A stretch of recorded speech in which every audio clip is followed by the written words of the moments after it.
بسم الله الرحمن الرحيم. يا أيها المزمل قم الليل إلا قليلا نصفه أو انقص منه قليلا أو زد عليه ورتل القرآن ترتيلا إنا سنلقي عليك قولا ثقيلا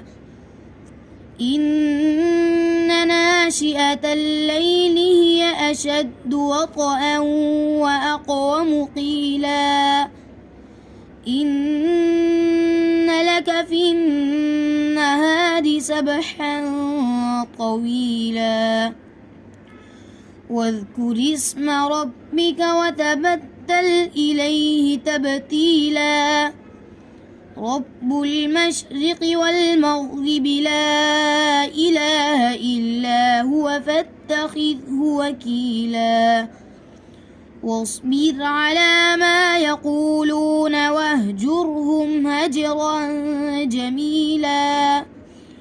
وذرني والمكذبين أولي النعمة ومهلهم قليلا إن لدينا أنكالا وجحيما وطعاما ذا غصة وعذابا أليما يوم ترجف الأرض والجبال وكانت الجبال كثيبا مهيلا إنا أرسلنا إليكم رسولا شاهدا عليكم كما أرسلنا إلى فرعون رسولا فعصى فرعون الرسول فأخذناه أخذا وبيلا فكيف تتقون إن كفرتم يوما يجعل الولدان شيبا السماء منفطر به كان وعده مفعولا إن هذه تذكرة فمن شاء اتخذ إلى ربه سبيلا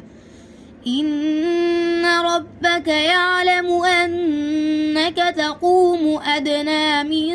ثلثي الليل ونصفه وثلثه وطائفة من الذين معك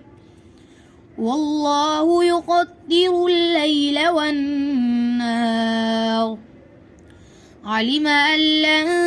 تحصوه فتاب عليكم فاقرؤوا ما تيسر من القرآن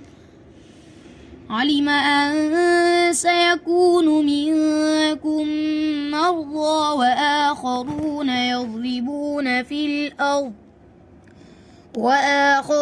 يضربون في الأرض يبتغون من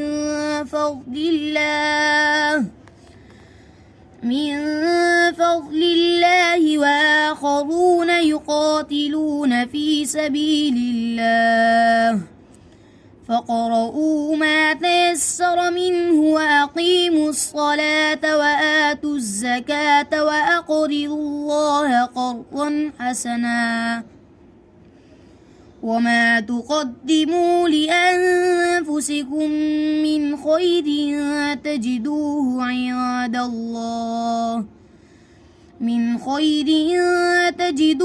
عند الله هو خيرا وأعظم أجرا واستغفروا الله